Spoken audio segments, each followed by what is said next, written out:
Hello and happy afternoon at Adobe Live. We are here today with the awesome Rachael Presky. Hi Rachel, good to see you again. Hi, Bethany. How are you? I'm good. How are you? Yeah, good. Thank you. Losing my voice a bit, but we'll keep going.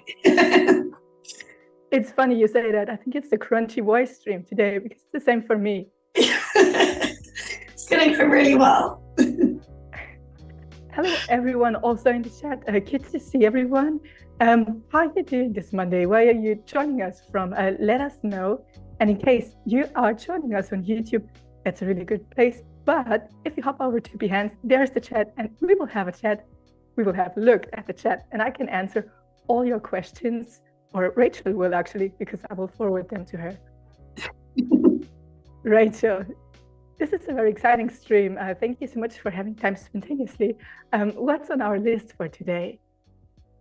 So I thought it'd be fun. I've been drawing a lot of characters recently, and I thought it'd be fun to do something related to spring. So finally, spring's here. It feels like it's taken forever. But some flowers, some happy people.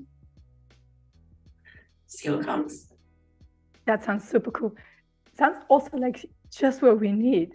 Actually, here it's raining today, so it's not spring-like at all. I think we took a huge step back to winter.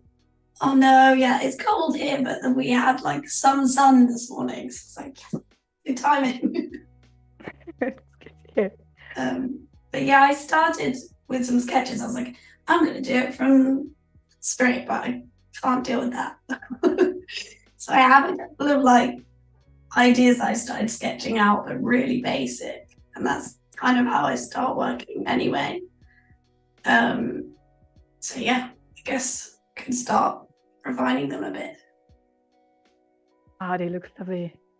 It's so good to see you starting from the sketches today, because sometimes we are already so far advanced that we never really get to this point where we start. Yeah, and this is the bit that it kind of takes the longest. Because I think once you've got a nice sketch, it's quite easy just to colour it in. But yeah, I came up with a couple of ideas of I wanted to have a character surrounded by flowers and then compositions of those. Like working in this like 4,000 by 5,000 pixel box. So I've tried to keep it within that frame, but varies. But yeah, I think my preferred one. I don't know if anyone else on the stream. On the stream. I was wondering, did I miss parts here? Is this our voices? No, on the stream. Yeah, this is bad. If anyone, I think this one, like top left, is my favorite. Always seems to happen. If anyone does anything else, let me know. But I'm gonna go ahead with that sketch, I think. Well, very basic sketch. A good question at the chat. So chat just reloaded for me and I see there's quite a lot going on. It's very, very nice to see. Hi, Linda. So good to see you. Hi, Sandrine. Angus is there. We have Stuart there. Sean, of course. Hi, good to see you. Emma's there too. And of course, Marina Lindmeyer. Yeah, of course. There's no Rachael Presky without Marina and the other way around. Oh, great. And everyone got ill off. So my voice is always kind of on the cusp of being awful. So when I get like slightly ill, it's just nothing. Then yeah, having a kid is bad. Always ill. Yeah, I heard that's a thing. But the cool thing is I kind of got used to this voice already. And also Sean mentioned that I do at least sound a little better already since off. We spent a lot of time at off last week. I had a couple of streams and I had to skip some of them, which I'm still very sorry about. Yeah. But we had the lovely Clara there who jumped in, which the chat probably already knows from previous streams, and who's supporting us in the background. sometimes like Tim does, and he pretty much does all the US streams, and he was also on stream. So in case you want to see who's usually working in the background, hop over to the off streams because you can see who goes.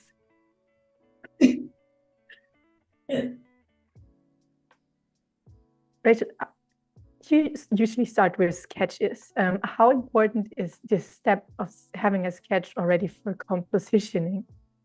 Is this something you really stick to, or are you rather focusing on separate elements that you then combine later on?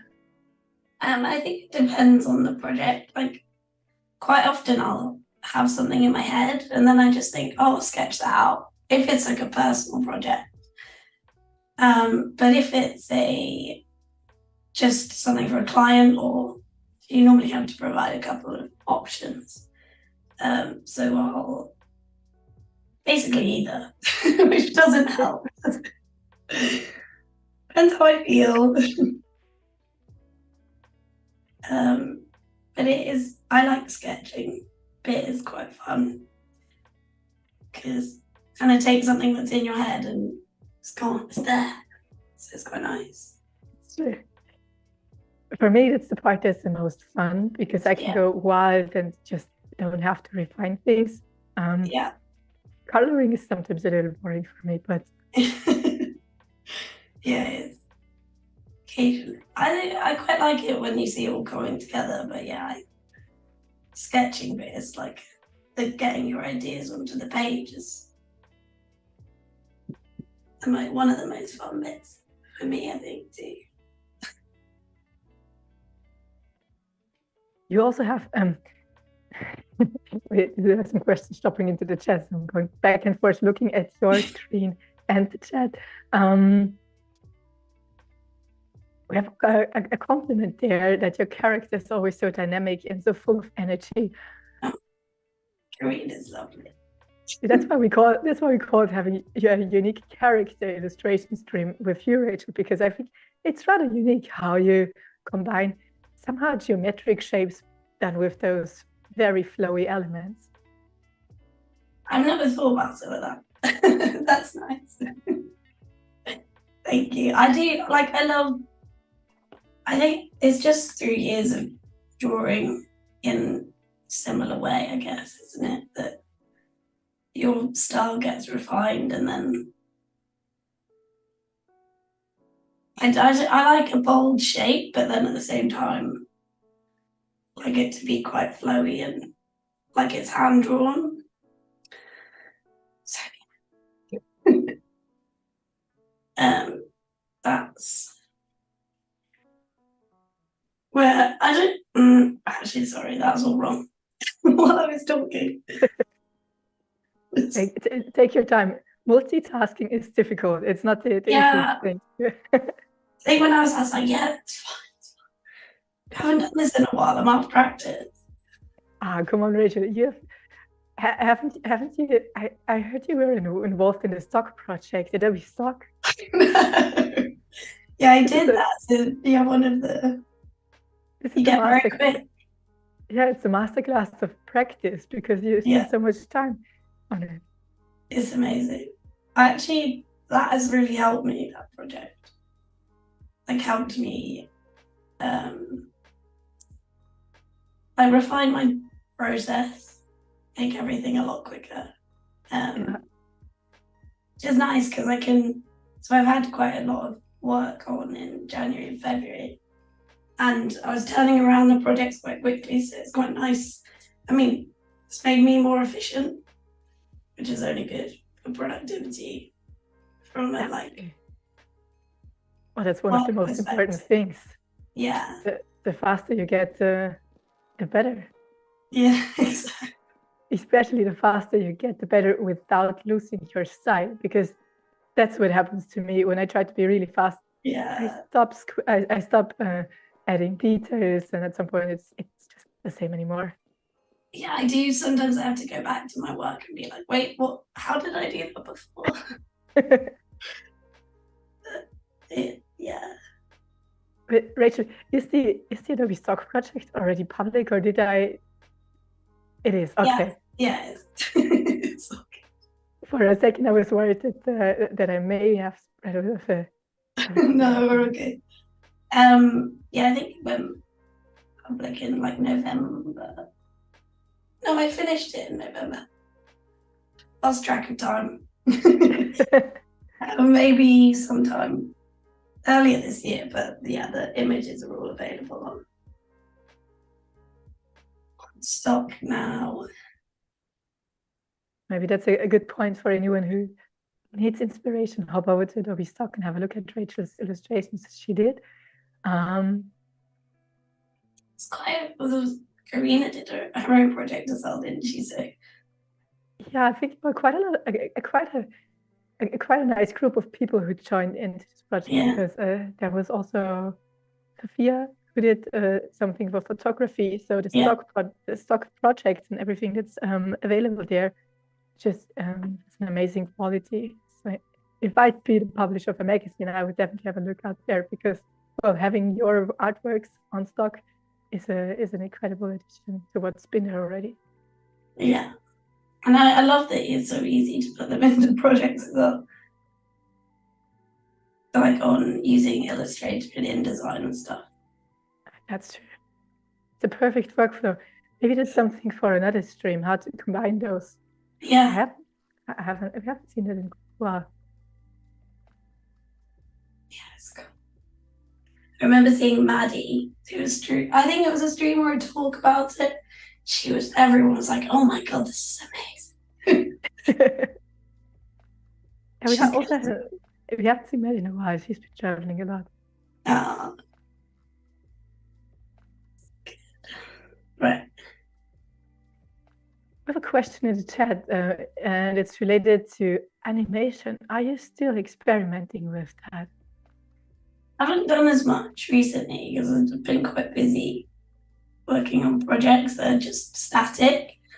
But I do still like doing it when I have time. So I actually know that's a lie, because I had to do one of the projects I did recently was like typographic, and I used After Effects, which I haven't used in ages. So I was like hand drawn type as the animation. That was fun. You started to experiment with After Effects. Yeah, I used to use it a bit more. So I love this new feature in here as well, where it snaps to a circle. Sorry. Yeah.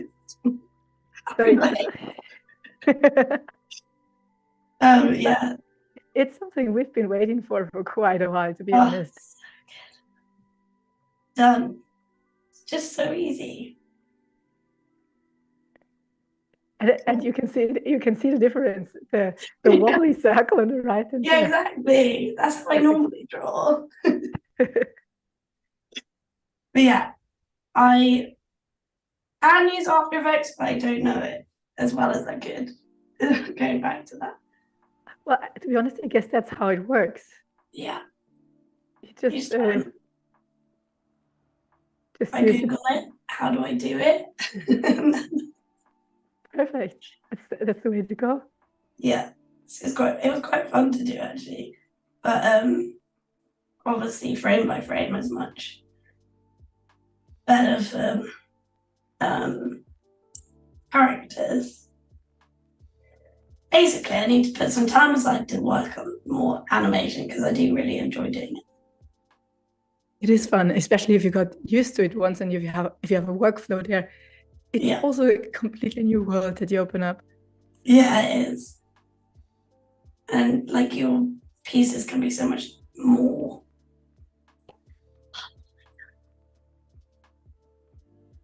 Like all the characters. Just realizing that wouldn't be there, would it? Oh dear.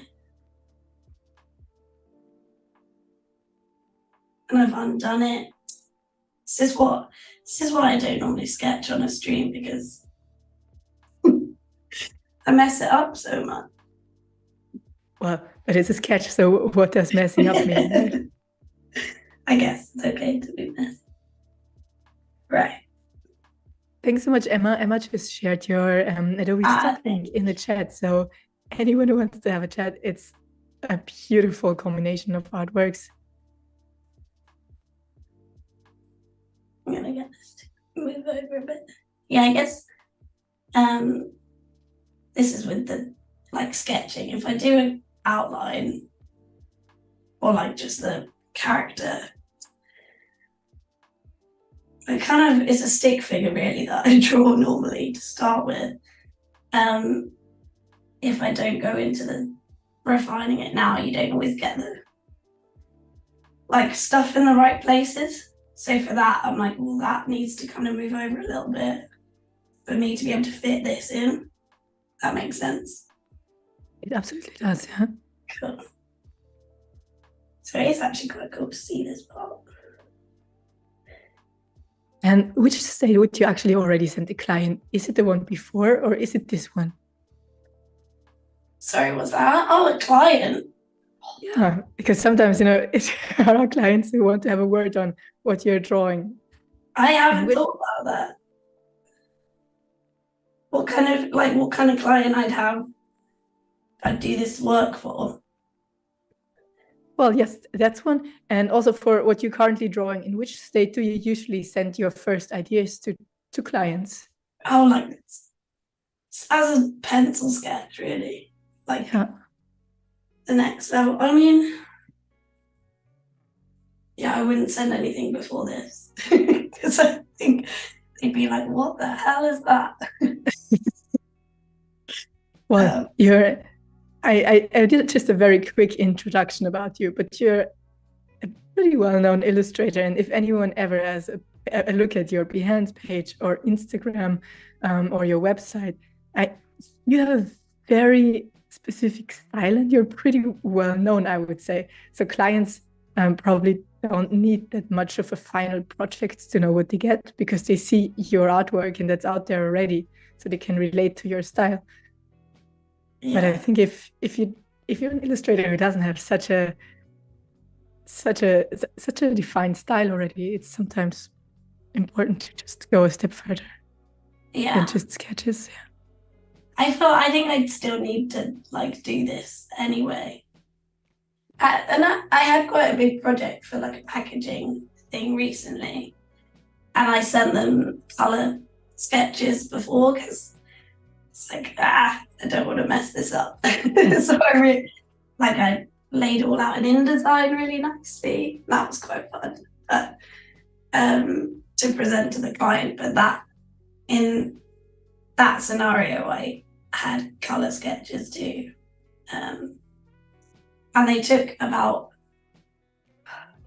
a week to get back to me with feedback every time. So it was quite handy that I'd send them color sketches because it meant that we kind of were further ahead in the process. That was just a fluke.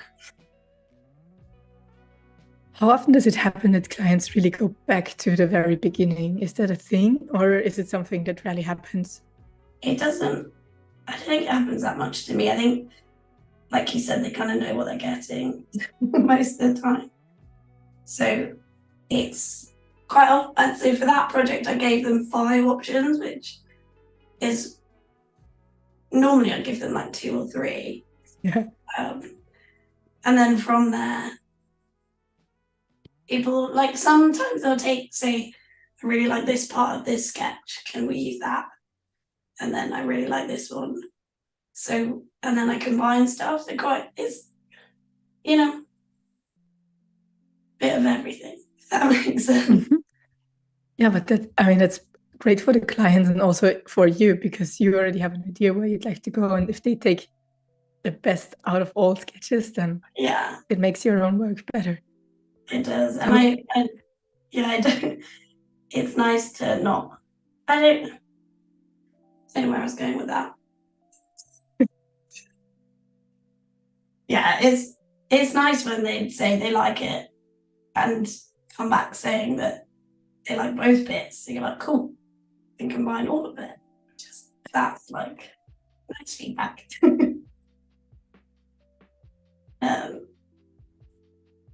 Oh, see, there's something missing. You really are pretty fast now with the new process with the sketch. I think it's a lot of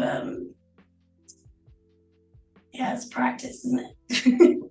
You're gonna sit down and do 375 in 2 months. It's always about practice, isn't it? Yeah. If I would have to summarize all the streams we've seen here, it all boils down to practice, patience, and probably passion, if you want to be a little cheesy here. Yeah. I think when I was earlier in my career, I was like, I just want it all to happen now. But it just doesn't happen like that, does it?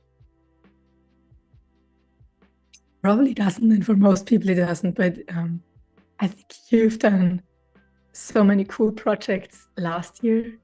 Yeah. And there were so many of them. So if someone did not follow you throughout the past years, but just saw the last year, it was like one great project after the other. Am I exaggerating, or is that correct? No, I did. I had a really good year last year. And I'm like, please keep going. And I've had a nice start to this year too, but there's like boring projects I do behind the scenes I don't post about.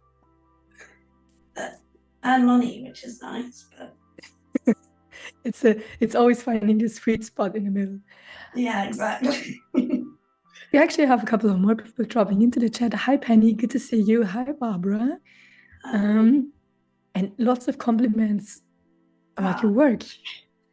The baby effect, I don't know. I don't know what the I think this is because I have a toddler, but she's actually more hassle now. This is forever on the internet. He's the best thing, and also a time stealer. So I've had to improve my efficiency with everything. That's a good thing. Yeah, it's worked out quite nicely. But it's a lot. I can imagine. Right. I think that's somewhere there. She's happy. Yeah. Looks good. Well, I'm gonna get this over to Illustrator, I think.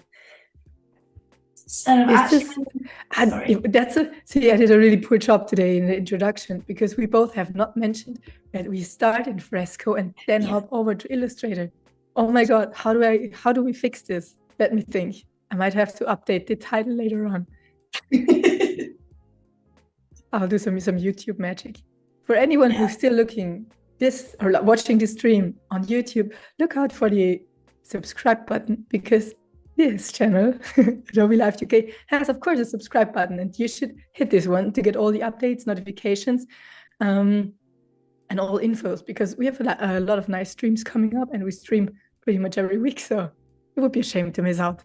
Subscribe, and also leave a like for Rachel here, because we'd like to see, I should have as many people see your stream as possible. Come and see it. But now over to Adobe Illustrator on the iPad, which we haven't seen in quite a while. Yeah, I've used this quite a lot recently with different projects, because most of the stuff I've done has had to be scalable. So you just can't use like the pixel stuff. What's the other word? What is it called?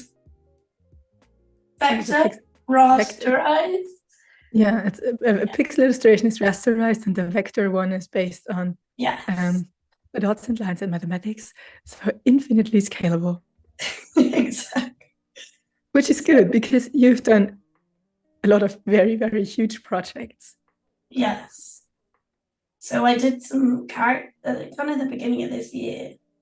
Well, the whole project was the beginning of it was a bit crazy. It was all turned around in like a month, and they were these huge characters that were, when I got there, I didn't understand how big they were going to be, but they were like, I don't know, 2.5 meters tall. And if I hadn't done them in vectors, that would not have gone very well. So it was great to be able to just pull this over on the iPad. So easy. Did you then also switch to the desktop version of Illustrator at some point? Yeah, so I just opened it to check that they were all good, and that was about it. Okay. So I think I'm always a little too worried that something is missing, so I push everything to the desktop version and take a very close look, and then I'm like, maybe I should change this or that. There's one more thing. Ridiculous. Yeah.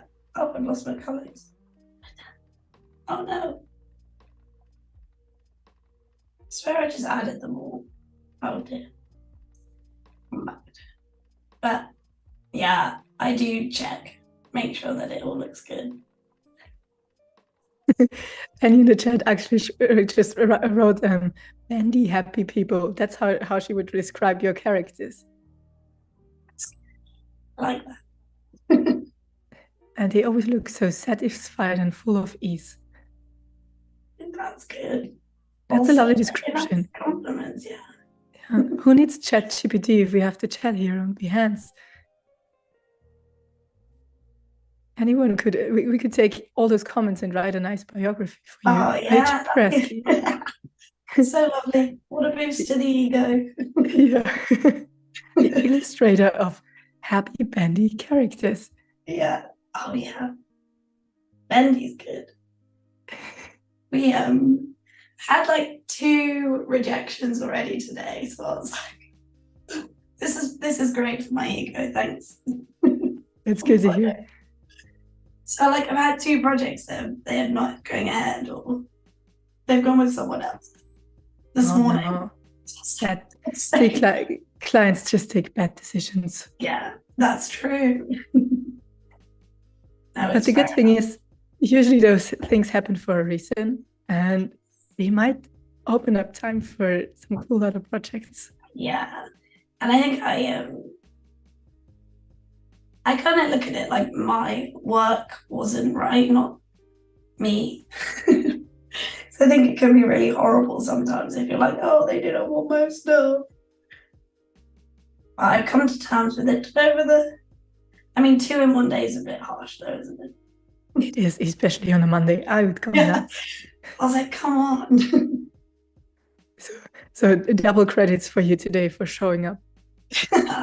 That's I mean, I'm not gonna go cry, so it's fine, but no, please don't. Maybe. Okay. No. I will. We can stay on stream, so I make sure you don't cry because of such a ridiculous reason. No. Thank you. No, yeah. So hi, Charles, in the chat. Good morning. Good to see you here too. And Linda says Illustrator on the iPad seems more intuitive than the one on desktop. I would say it's a different approach of illustrating, but what's your thought about this, Rachel? I love it. Very because I used to do graphic design more, and when I did that, it's on the desktop is really good. But if you're trying to sketch in this way and have it so it's not too far off like my normal process of drawing, I think it's a really nice different it feels really intuitive to me, I'd say. That's why I've been using it quite a bit as well. I had the same impression. It feels more like drawing than constructing a design. Yeah, exactly. And but I've always been a huge fan of the iPad ever since the first app was out there. Yeah. I think I started with Adobe Sketch, was it called back then? And then Fresco. Ever since Fresco, I'm hooked to the iPad. Yeah, exactly. It's too good being able to draw. I like the whole thing. This is what else, because I haven't had a huge amount of time to do personal work. I've actually had a bit more time recently. I forgot how much I enjoyed just drawing and how not messy it is having a painting or doing it in a sketchbook.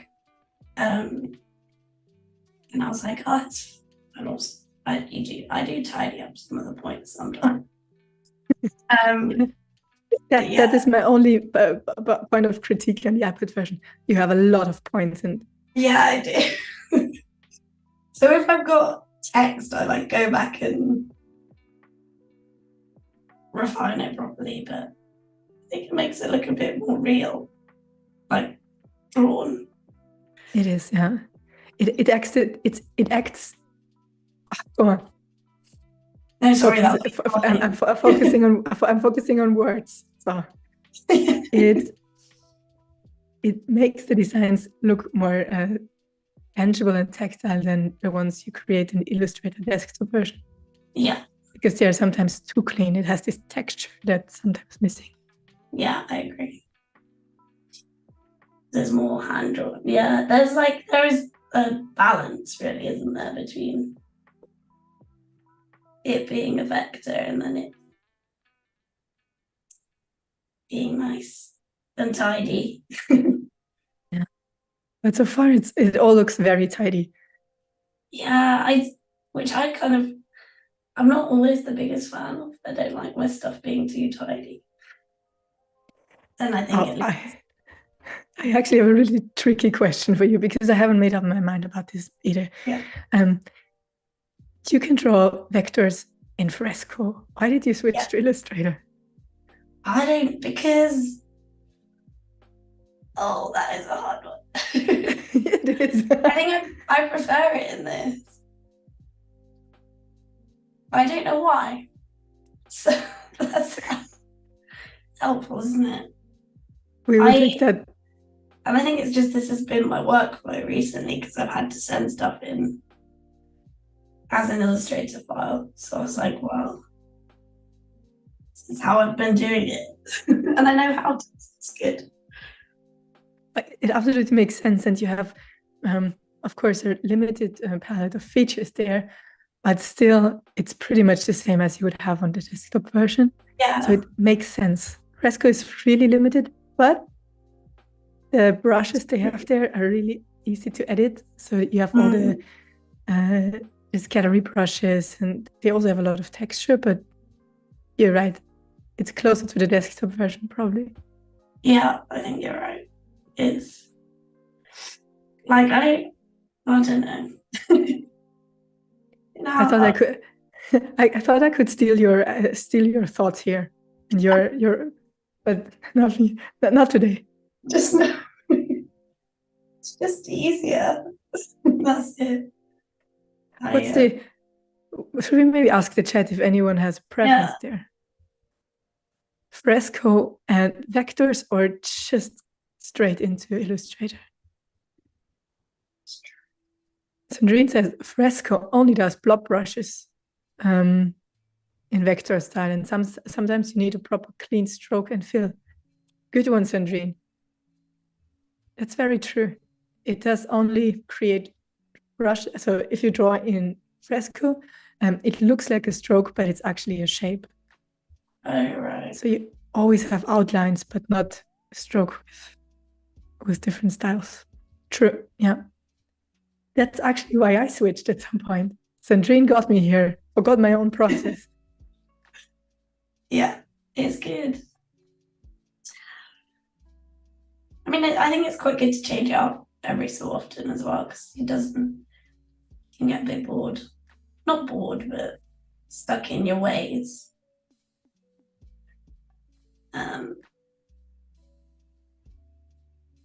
Which I know I do.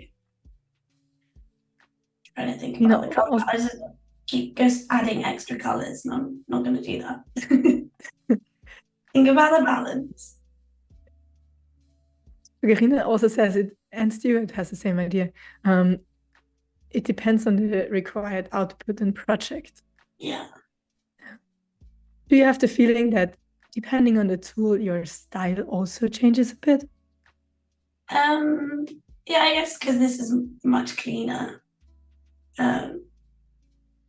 You don't get as much texture in the final image.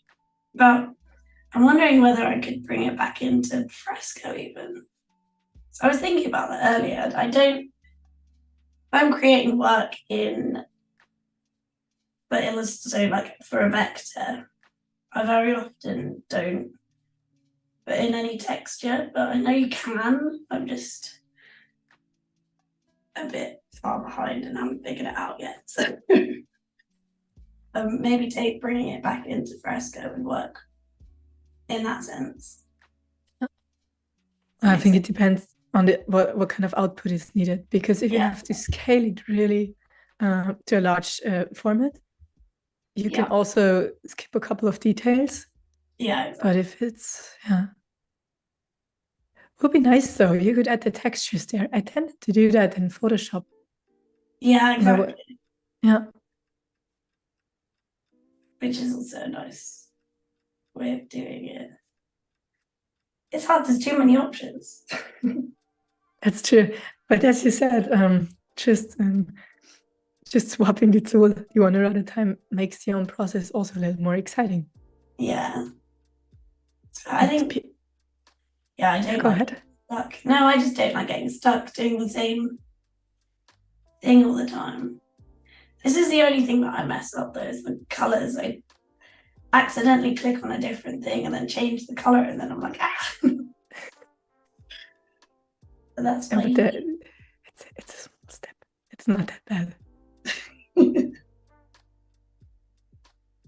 It's not as bad as drawing by accident on the same layer in a. Oh god. Yeah, that's the worst. That is painful.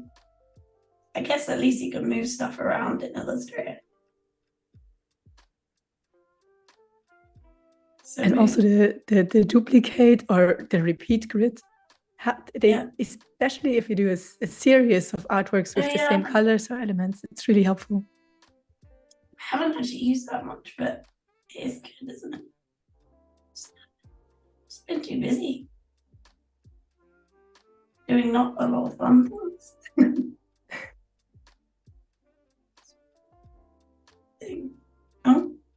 So I want some of these layers to be above. This is what I'm trying to do now. I want it to be above the leg. Right. That's Take your time. That's how I always feel. That's what I see as the difficult part in Illustrator, to just rearrange the layers and bringing them just to the correct point. Quite nice though that you can do it. It's not hard, is it? It's quite easy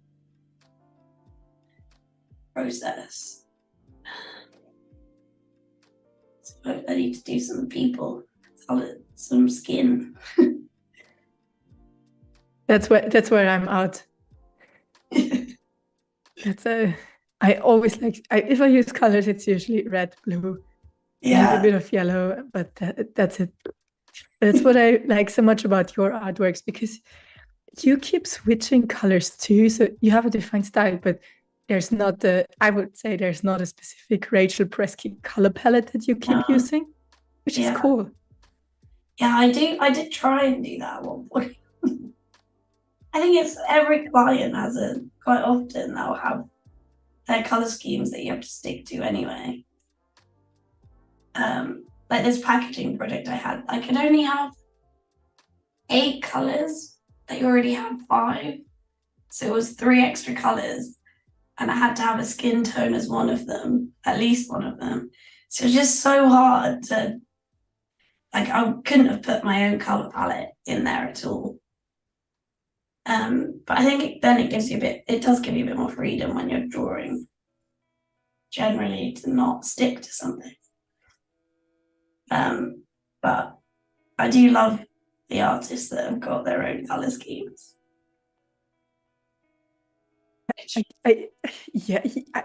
I'm kind of torn on this part. I'm never really sure if I like this one color scheme part, or because after all, you're working for clients. Yeah, exactly. And it's important to adapt, because that's how you also show a bit of interest in the client. Yeah. Otherwise, it's for me closer to art. And I'm saying this on stream now, and I know someone will see it and get back to me about this, and I'm happy to have a discussion about it. But I don't know. I think switching colorways is cool. Yeah, I think it just depends on how you normally work. Yeah. Linda says your colors look appropriate to spring and also to Easter season. That's coming up pretty soon. That's correct. And Penny also likes the colors. She also mentions that there's always an easy undo in digital illustration, which is good. Yes, that's true. And I always find my like paper sketches so messy. Spot had to film a video, and I was like, he said, "Oh, can we see your sketches?" And it's just like the worst things. They're just so messy. If you can see, like rubbish. Are you serious? Do you want to see my paper sketches? Well, this is like this is what it started as. They're just so messy, and I was like, "Oh, you really want to see that?" It's not good. But whatever. We just took a good angle so you can really see the pictures. But they look really nice. Thanks.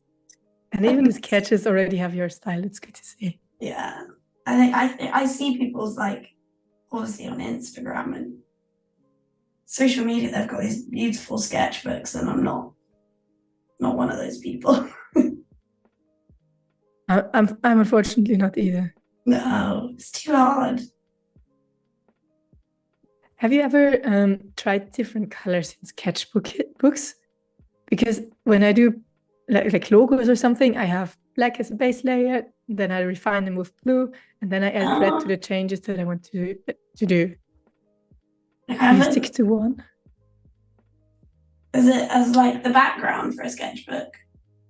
For example, or also the pens you use, that you just use them, for example, for different stages of the sketch? I think it's mostly just pencil sketches, and then I quite quickly go on to like Fresco and refine them. So rather than, I think if I had more patience and drawing ability without not being able to undo, it would be different. That's always the moment when I know I spend too much time in front of a screen, when I feel like I need to do an undo on paper. Yeah. We bought my daughter this like tablet. So it's like a drawing tablet, so that's cool. But you can only delete the whole thing. So the other day I was like drawing on it, just messing around, drawing a flower or something for her.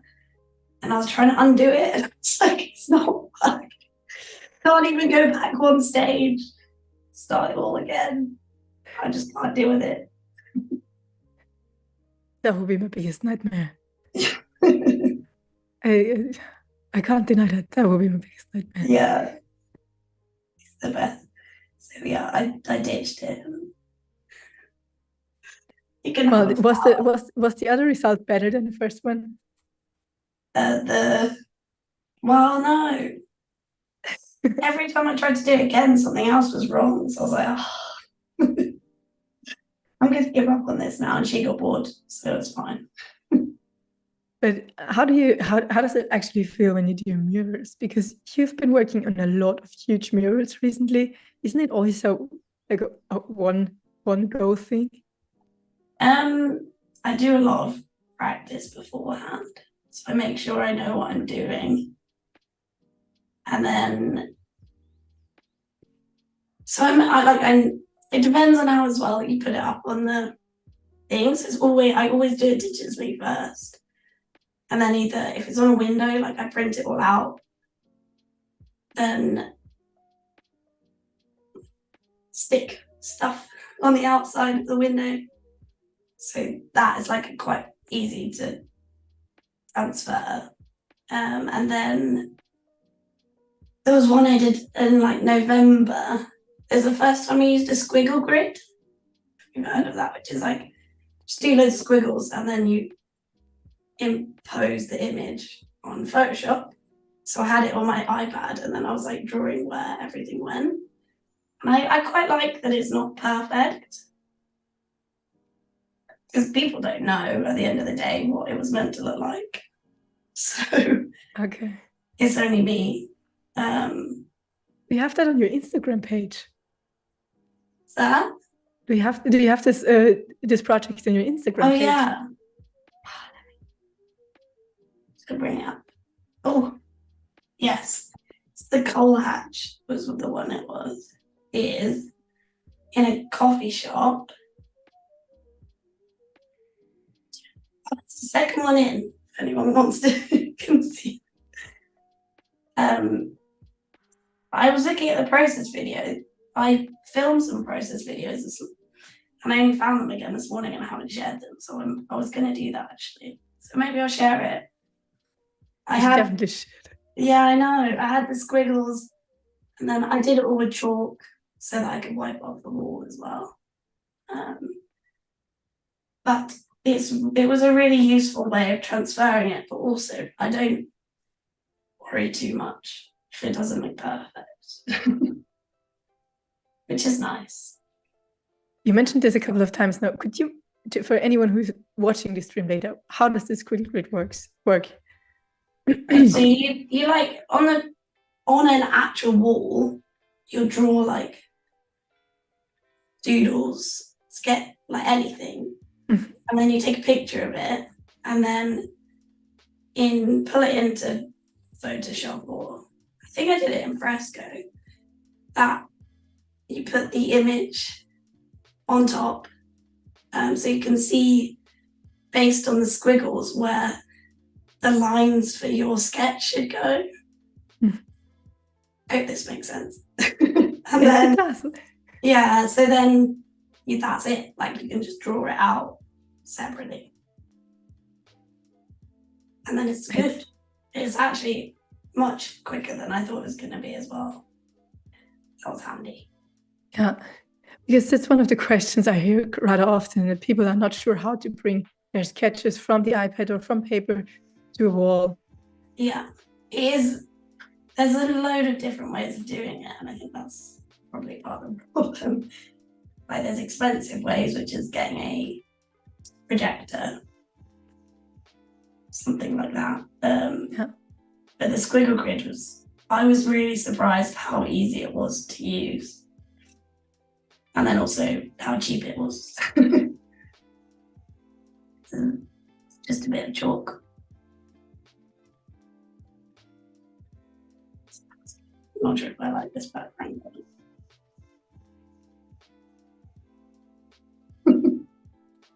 Yeah, I need to figure out background color.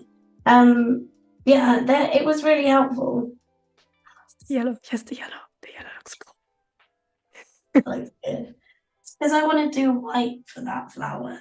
I can't just do it on white. You won't see it. Sorry, yeah. Hello, Gareth. Gareth just dropped into the stream 10 minutes before we end this one here. Better be quick. Oh, 10 minutes is a long time. Yeah. You did all of your illustrations now in 1 hour. Actually, we should have called that speed drawing. Yeah. Speed drawing stream. It's really fast. Also says it looks amazing. Good, thank you. Still got details. Oh. Struggling then to find the right layer.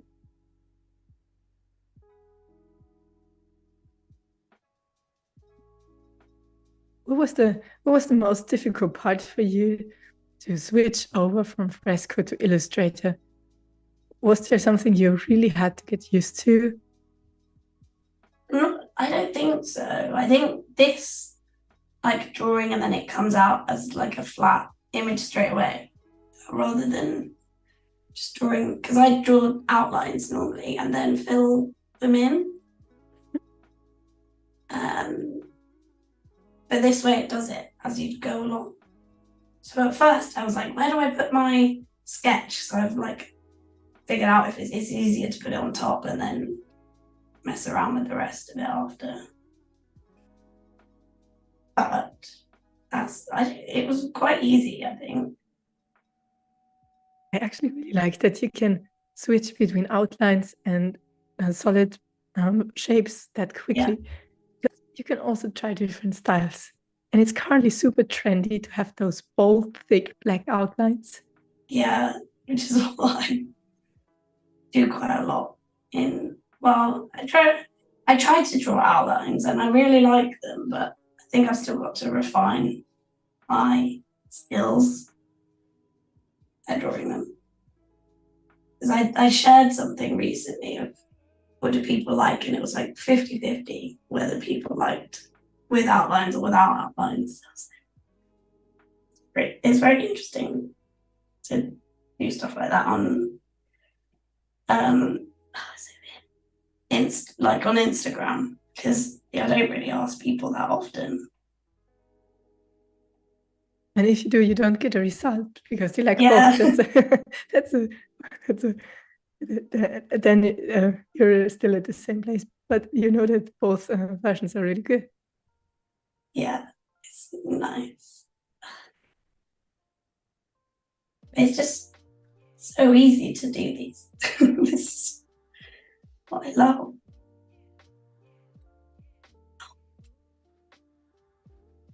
And to undo. I don't know why I wanted to paint.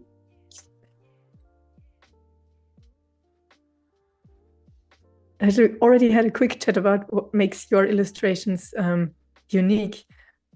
They are very bendy, always very satisfied and happy.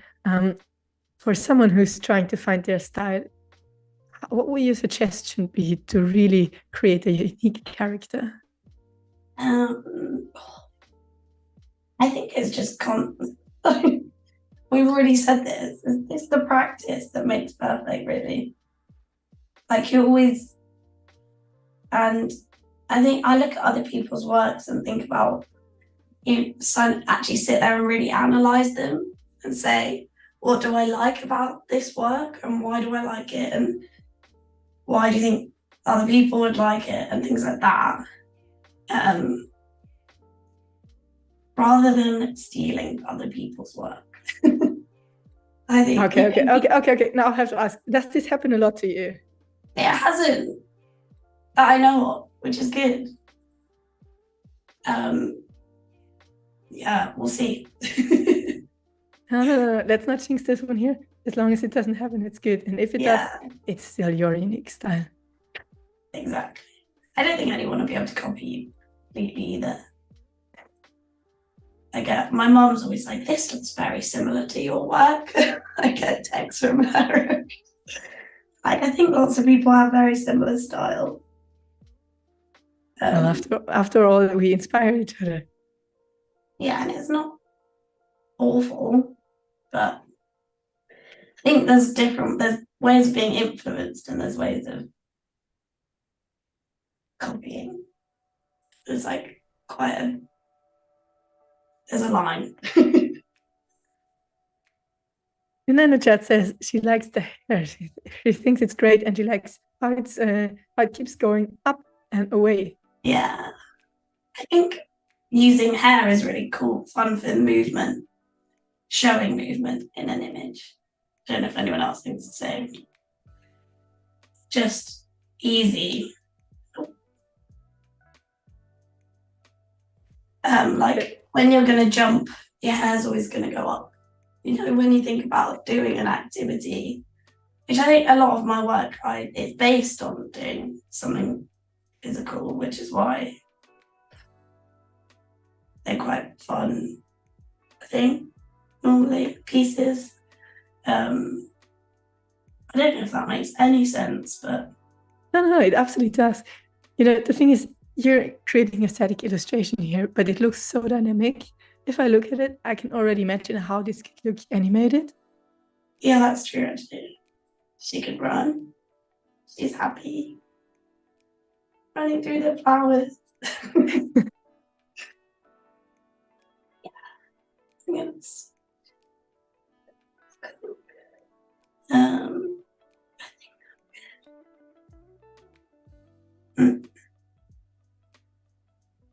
See, now I'm like, this is the bit where I spend ages messing around with it and refining it, and playing with different things. You find that too when you're drawing? Definitely. It's especially with vectors, I'm never satisfied. Yeah. Because I don't want to draw. It's my biggest nightmare and my biggest pleasure at the same time. I try to draw perfect Bezier curves, but at the same time, I know if they're too good, it doesn't look authentic anymore. Yeah, exactly. I'm gonna see if adding some like gradient. I did another job. I had to use gradients a lot and starting to enjoy them a lot. So You used gradients before, or did you start using them in Illustrator? in Illustrator, which I have done them before, but not that much. Yeah. Same for me. I used them, but it's been a huge pleasure to use them on the iPad. And it's so easy. For anyone who still has not tried Fresco or Illustrator for the iPad, it's actually available for free. You can just download it on the App Store. Let me have a look. Yes. So the link is below the video if you're in Behance and also in the YouTube description. So definitely give it a try. And if you're trying to switch from pixel or raster graphics, which you can do in Fresco, Photoshop, to vectors, which are always useful if you want to scale them infinitely, then you should definitely try Adobe Illustrator for the iPad or on desktop. Yeah, so I think it gives it something a bit different, adding the gradients. Oh, for Rachel, you should definitely bring this back to Fresco and add a bit of a grain there, and then I think it's perfect. Yeah. It's so cool to see the combination of shapes and gradients, and then this teeny tiny bit of a... So it looks printed and almost a little, if someone had touched it. Yeah, I love it. I like it when it's finished. So go through all the emotions in between, don't you? Which I'm giving you a time update. We're actually streaming for an hour now already. Oh no! 3 o'clock. There you go. I do need to. So I don't even know how to take this back into Fresco though. You would probably have to export it as one layer. Yeah, I think so. That's the way I currently do it. Yeah. So that it maybe looks I'll good. mess around with the gradients a bit more, and then I'm good. I think. Karina also loves it. Stuart says, Rachel, quick draw Presky. And I totally agree on that. Yeah. We've seen you going from a paper sketch to a defined sketch to creating the shapes, creating gradients, and now almost finished illustration. That's insane in 60 minutes. Good. Well done. I remember these streams before, I was always so slow, and Karina was so quick, and I was like, I need to get this done today. Oh, it sounds like a little challenge coming up. Yeah. Let's see if we can arrange something. Rachel, it's been a huge pleasure having you on stream today. Thank you so much. Yeah, thank you, too. Thanks for having me. For anyone who would like to stick around, there are more streams coming up, of course, of the US team. And next week, we have, again, an Express stream with Liz Mosley. She's doing the Adobe Express hotline again. And you can submit questions on Instagram, which she will answer then. And the longer stream we have coming up is with Sophia Emmerich, and it's going to be about editing photos in Photoshop. That's, I think, let me have another look. That's it. Anything else will be announced later this week. Have a look at Instagram, of course, our Adobe Live channel, and you'll be informed about anything that's coming up. Thank you so much, Rachel, again. Thanks, everyone in the chat. It was great to have you. Bye-bye, everyone. Happy afternoon, and See you soon. Bye-bye. Thanks, everyone. Bye.